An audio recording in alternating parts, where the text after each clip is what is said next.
Hello viewers, welcome back to our channel. This is Sanjeev from Code Love, and in this video we are going to solve question number 1. We have successfully accepted these two questions in the on live coding contest. So we are going to create this video. We are going to solve this video in this we are going to solve this question in this video. So if you have already done so, very good. Go and solve the third question. If you have not, so see our solution. If you have not done yet, I will suggest you please pause the video and try it by yourself, then see our solution. This question is very easy one. Okay, so let's get started. Question में कहना क्या चाहता है? Question कहना क्या चाहता है? हमारे पास रेटिंग इंक्रीज क्वेश्चन का नाम है. एक मोनोक्रैब है. मोनोक्रैब एक लड़के का नाम है. लेट्स सपोज कि now he is a very good problem solver and उसने एक एजुकेशनल कोड फोर्सेस राउंड दिया है और अभी जस्ट उसकी रेटिंग ए से बी हो गई है. अभी उसकी 10 थी, मान लो 12 या 15, हमेशा इंक्रीजिंग ही रहेगी. ठीक है, लेकिन उसने गलती क्या करी, दोनों रेटिंग को एक साथ लिख दिया, जिससे हमें पहचान में नहीं आ रहा है कि वो एक्चुअल में पहले रेटिंग क्या थी और अभी रेटिंग क्या है.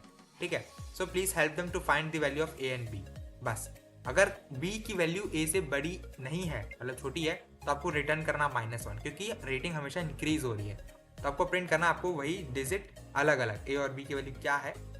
ओके, अगर आपको अभी भी क्वेश्चन समझ नहीं आया तो let's see the question first. की क्वेश्चन में हमारे पास क्या है, देखो हमारे पास दो वैल्यू गिवन है. यू कैन सी दैट हमारे पास ये दो वैल्यू गिवन है. इस दो वैल्यू के अंदर हमारे पास 200 और फिर 201 लिखा है. अगर मैं इस चीज़ को यहाँ से ब्रेक कर दूँ तो मुझे पता चल रहा है ना, ये मेरा ए है और ये मेरा बी है. राइट, ये मेरा बी पार्ट है और इसमें साफ क्लियर है कि बी जो है वो ए से बड़ा है. राइट, तो हमको यही पॉइंट निकालना है. तो आप इसको किस तरीके से कर सकते हो, आप एक तो बेसिकली आप एक लॉजिक लगाओगे, जिस लॉजिक के अंदर ये कहना चाहेगा कि हमारे पास एक नंबर लेते हैं, इसको हमने स्ट्रिंग से आपने नंबर में कन्वर्ट कर दिया. राइट, आपने स्ट्रिंग से एक नंबर में कन्वर्ट कर दिया.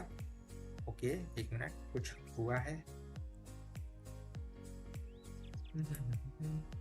ठीक है, तो आपने एक नंबर को उससे कन्वर्ट कर दिया. राइट, फिर आप कोशिश करोगे, लेकिन इसका ये वाला तरीका अप्रोच सही नहीं काम करेगा. तो सिंपल क्या है, मेरा अप्रोच क्या है, मैंने क्या किया, एक मिनट, मैं इसको मिटा देता हूँ, सबको मिटा देता हूँ. अब मेरा लॉजिक क्या, देखो जैसे मेरे पास ये 2000 लिखा है और 2001 लिखा है. ठीक है, मैंने क्या किया, इसने बोला है कि आपके जो आंसर्स है वो एक से ज़्यादा सोल्यूशन हो सकते हैं. You can see that if there are multiple answer you can print any of them. तो मैं क्या करूँगा, मैंने सबसे पहला ये देखा कि क्या मेरी पहली जो एलिमेंट है वो नॉन जीरो है. वो तो नॉन जीरो होगा ही होगा, क्योंकि उसने बोला लीडिंग जीरो नहीं होना चाहिए. ठीक है, तो मैंने ये देखा कि उसके बाद वाला एलिमेंट है, क्या ये नॉन जीरो है. अगर ये नॉन जीरो है तो इसी को मैं आंसर ले लूँगा कि मेरा ए की वैल्यू पहला वाला हो जाएगा, बाकी यहाँ से लेके सारे वाले वैल्यू बी में चले जाएंगे. अगर मेरा सेकंड डिजिट नॉन जीरो है तो. नहीं तो दूसरा ऑप्शन क्या है, मैं सारे वैल्यू को नॉन जीरो, जितने भी अगर जीरो आते जा रहे हैं उस पूरे जीरो को मैं इसके साथ ए के साथ ऐड करता चला जाऊंगा. ठीक है, दैट्स इट एंड सिंपल. और उसके बाद के जो एलिमेंट आ रहे हैं उसको मैं एक अलग ले लूंगा. Okay, this is simple and easy code. I think you have understood the code. एक बार मैं कोड करके दिखाता हूँ आपको, कोड करके आपको और इजीली समझ में आ जाएगा. ठीक है, सबसे पहले क्या है मेरे पास, hashtag include input output stream using namespace std int main. ठीक है, इंट मेन. अब क्या हमारे पास एक इंट टी है, मैंने उसको सी इन कर लिया टी के साथ. वाइल टी की वैल्यू घटती जा रही है. ठीक है, वाइल टी की वैल्यू घटती जा रही है. अब क्या है, मेरे पास एक स्ट्रिंग गिवन रहेगा, स्ट्रिंग एस, जिसकी वैल्यू मैंने सी इन कर लिया एस के साथ. डन. अब स्ट्रिंग में आ गई, वैल्यू आ गई. अब नेक्स्ट क्या पार्ट है, मेरे को सबसे पहला वैल्यू चेक करना है. मान के चलो कि मैं दो स्ट्रिंग बना लेता हूँ. पहले स्ट्रिंग मैंने S1 बनाया, जिसकी वैल्यू फिलहाल तो S की 0 वैल्यू है. S की 0 वैल्यू मैंने स्ट्रिंग इसको दे दी. ठीक है, फिर एक और स्ट्रिंग बना लेता हूँ जिसके अंदर मेरा दूसरा वैल्यू स्टोर होने वाला है, जिसको अभी फिलहाल मैं ओपनिंग खाली दे दूँ.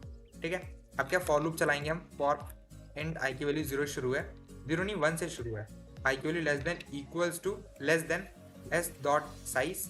ठीक है, एस डॉट SIZE साइज. एक मिनट, SIZE साइज. और आई की वैल्यू बढ़ती जा रही है. ठीक है, आपको बस ये चेक करना है कि पहले लेटर के बाद कितनी बार 0 आ रहा है. ठीक है, अगर इफ एस ऑफ आई की वैल्यू अगर 0 है, 0 के बराबर है, तो क्या कर दो, S1 के अंदर प्लस करते जाओ इस एस ऑफ आई. ठीक है, अदरवाइज एल्स, नहीं तो कहानी को यहीं पर ब्रेक कर दो. लेकिन ब्रेक करने के बाद मुझे उसके बाद के जितने भी स्ट्रिंग वाली वैल्यू है वो मुझे स्टोर करना चाहता हूँ मैं। तो मैं उसके लिए क्या करूँगा, एक इंट j बनाऊंगा जिसकी वैल्यू फिलहाल 0 है, और मैं क्या करूँगा यहाँ पर j की वैल्यू को मैं i कर दूंगा, कि अब i से शुरू होगा और फिर ब्रेक हो जाएगा।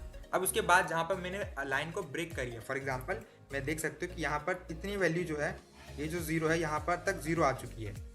ओ सॉरी, हाँ, यू कैन सी दैट आप यहाँ तक जो वैल्यू है मेरा 20000, तो ये 3 0 जो है ना यहाँ तक मेरी आ चुकी है। इसके बाद की कहानी में 0 खत्म हो गई, ये 0 नहीं है, तो यहाँ पर ब्रेक हो जाएगा। लेकिन मुझे यहाँ की ith पोजीशन चाहिए, यहाँ की मुझे ith पोजीशन चाहिए। तो मैं क्या करूँगा, अब यहाँ पे ब्रेक कर दिया मैंने और j की वैल्यू मैंने यहाँ पर दे दी, ठीक है। अब फिर बस फॉर लूप चलाना, फॉर इंट की वैल्यू j से शुरू ऑलरेडी है और j की value less then s dot size तक जाएगी और j की वैल्यू बढ़ती जाएगी, ठीक है। ये एक लूप है जिसके अंदर s2 के अंदर अब बस s ऑफ j को मैं स्टोर कराते जाऊंगा, ठीक है। अब यहाँ पे मेरे पास s1 और s2 आ चुका है, लेकिन मुझे एक नेगेटिव केस भी आ सकता है ना, तो मुझे क्या करना होगा, चेक करना होगा। तो इंटीजर आप मुझे यहाँ पर लॉन्ग इंट ले लो, लॉन्ग इंट, क्योंकि मैं जब सॉल्व कर रहा था तो गड़बड़ दे रहा था। इंट लॉन्ग ए बनाया मैंने, जिसके अंदर stoi, यहाँ पे थोड़ा विजिबल नहीं होगा शायद, ठीक है। तो stoi के अंदर स्ट्रिंग टू इंटीजर, और इसमें क्या कर दिया, s1, ठीक है। फिर ऐसे सेम मैंने एक और बना लिया b वेरिएबल के नाम से, और उसके अंदर भर दिया मैंने s2 को। थोड़ी सी प्रॉब्लम है, डोंट वरी, ठीक है। 2 वैल्यू आ चुका। अब चेक करना क्या मेरी वैल्यू a जो है वो बड़ी या बराबर है b से। अगर ऐसा है तो सीधा सी आउट कर दो -1, ठीक है, एंडल।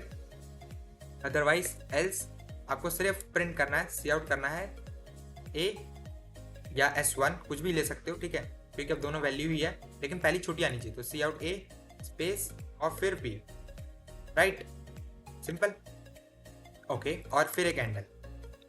Let's see the code. ये मेरा कोड है, एक्सेप्टेड है, ठीक है, लेकिन एक बार मैं आपको यहाँ पे रन करके दिखा रहा हूँ। और ये कोड तो मेरा कॉन्टेस्ट के बीच में रन हुआ था और मतलब सेव हुआ था। लेट्स सी, एक बार हम यहाँ पे एक बार रन करके देखते हैं। छोटा सा मिस्टेक बता रहा है, s of i is equals to s of 0 from this. तो मैं क्या करूँगा, यहाँ पर एक छोटी सी मिस्टेक करी मैंने, स्ट्रिंग s ऑफ 0, तो यहाँ पर हमने यहाँ पर खाली रखा है, ठीक है, और यहाँ पे s1 के अंदर प्लस और इक्वल्स टू के अंदर s ऑफ 0 कर दो। कुछ नहीं है, बस एक लाइन की छोटा सा वो है कि वो पहले एक सीधा पहले से वैल्यू दे दी मैंने, इसलिए इनिशियलाइज नहीं किया, सिंपल है। आपको देखो, you can see that all the test cases are pass. अगर आप मेरा एक्चुअल सोल्यूशन देखो, this is my code which is accepted over there.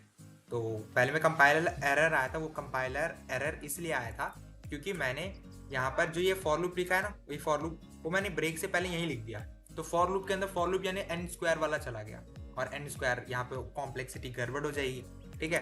तो यहाँ पर इसलिए कंपाइलर एरर आया, और उसके बाद फिर ये मेरा solution, you can see that. अभी शायद नेट नहीं चलेगा,